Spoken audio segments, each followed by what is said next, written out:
Copy paste clipboard কিভাবে add করবেন সেটা আজকের এই ভিডিওতে আমি আপনাদের দেখাবো। আপনারা যদি এই কপি পেস্ট ক্লিপবোর্ড অ্যাড করে রাখেন তাহলে কিন্তু একাধিক লেখা কপি করতে পারবেন এবং সেই লেখাটা কিন্তু যেখানে থাকবে, ঠিক আছে? এটা কিন্তু যখন তখন এই ক্রস আইকনে রিমুভ করতে পারবেন এবং কপি করার পর আবার এটা আনতেও পারবেন।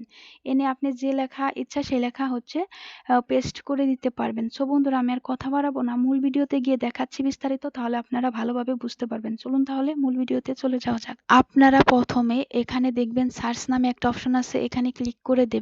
এরপর এই সার্চ বারে সেটিং লিখে দিবেন, ঠিক আছে? আমি সেটিং লিখে দিচ্ছি। সেটিং লিখে দেওয়ার সাথে সাথে নিচের দিকে দেখবেন সেটিং যে সফটওয়্যারটা আছে সেটা চলে আসবে। আপনারা এই সেটিং এই অপশনে এখানেও ক্লিক করে দিতে পারেন অথবা ওপেন এখানেও ক্লিক করে দিতে পারেন, ঠিক আছে? আমি এখানেই ক্লিক করে দিচ্ছি সেটিং। এখানে ক্লিক করে দেওয়ার পর আপনাদের সামনে এরকম ইন্টারফেস চলে আসবে। আপনারা এখানে খুঁজবেন কোথায় সিস্টেম নামে অপশন আছে। এখানে দেখেন আমার এখানে সিস্টেম আছে, আপনাদের অন্য জায়গায়ও থাকতে পারে, আপনারা খুঁজে নেবেন। আমি সিস্টেম এই অপশনে ক্লিক করে দিলাম। সিস্টেম অপশনে ক্লিক করে দেওয়ার পর আপনারা দেখবেন এখানে কোথায় ক্লিপবোর্ড অপশনটা আছে, ঠিক আছে? আপনারা একটু খুঁজে নেবেন। আমি খুঁজে নিতেছি এখানে কোথায় ক্লিপবোর্ড অপশন আছে। এই দেখুন আমার এখানে আছে, আপনাদের অন্য জায়গায়ও থাকতে পারে, আপনারা খুঁজে নেবেন। ক্লিপবোর্ড অপশনে ক্লিক করে দিবেন।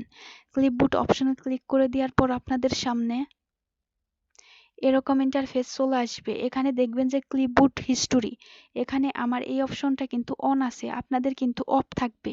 আপনারা অবশ্যই এটা অন করে দিবেন। এটা অন করে দিলেই কিন্তু আপনার কাজটা হয়ে যাবে। এখন আমি এর উপকারিতা দেখিয়ে দিচ্ছি। আমি এই বাটনটা অন করে আমি বাইরে চলে যাব, ঠিক আছে? এখন আমি আপনাদের কিছু কপি করে পেস্ট করে দেখিয়ে দেব। আমি এখান থেকে এটা কপি করে নিচ্ছি। আমি প্রথম কপি করলাম, তারপর আমি এখান থেকে দ্বিতীয় কপি করব, তারপর আমি তিনবার আমি এটাও কপি করে দিলাম, তিনবার কপি করে নিলাম, ঠিক আছে?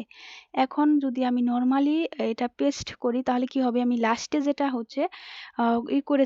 কপি করেছিলাম সেটাই কিন্তু পেস্ট হবে। আমি দেখিয়ে দিচ্ছি, এই দেখুন লাস্টে আমি যতবারই এখানে পেস্ট করব না কেন, লাস্ট বার আমি যেটা কপি করেছিলাম সেটাই পেস্ট হবে, ঠিক আছে? কিন্তু আমরা যে তিনবার কপি করলাম সেটা কিন্তু নর্মালি করা যায় না, পেস্ট করা যায় না। আমরা যদি ওই ক্লিপবোর্ডটা অন করে রাখি তাহলে কি হবে, এখানে দেখেন আপনারা কিবোর্ড থেকে উইন্ডোজ বি চাপবেন, ঠিক আছে? তাহলে দেখবেন আপনারা যে ক্লিপবোর্ডটা ওপেন হয়ে যাবে। এই দেখুন আমরা প্রথমে যেটা কপি করছিলাম সেটাও আছে, দ্বিতীয়বার যেটা কপি করছিলাম সেটাও আছে এবং তৃতীয়বার যেটা কপি করছিলাম সেটাও আছে, ঠিক আছে? সো এখন আমি প্রথমে যেটা কপি করছিলাম সেটা পেস্ট করে দেব। এই জন্য এই যে এটার উপর ক্লিক করব, তাহলে কিন্তু এখানে পেস্ট হয়ে যাবে, ঠিক আছে? আমি দ্বিতীয়বার যেটা কপি করেছিলাম সেটা এখানে পেস্ট করে দেখে দিচ্ছি। এজন্য আমরা কিবোর্ড থেকে আবার উইন্ডোজ বি চাপবো, চেপে দ্বিতীয় যেটা আছে ইমেজ এখানে আপলোড করুন, আমি এটা এখন পেস্ট করবো, এই জন্য এটার উপর ক্লিক করে দেব, ঠিক আছে? এভাবে আমরা পেস্ট করতে পারবো। সো বন্ধুরা, আশা করি বুঝতে পেরেছেন ক্লিপবোর্ডের উপকারিতা। এখন আমি আরেকটা জিনিস দেখিয়ে দিচ্ছি।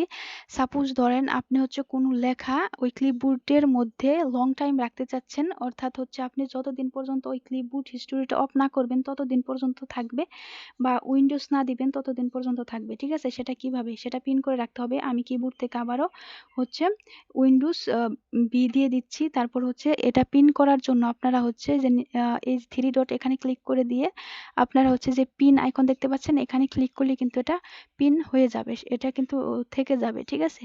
সো আশা করি বুঝতে পেরেছেন ভিডিওটা ভালো লাগলে ভিডিওতে লাইক দিবেন, আর কোথাও বুঝতে না পারলে কমেন্ট করবেন। Thanks for watching.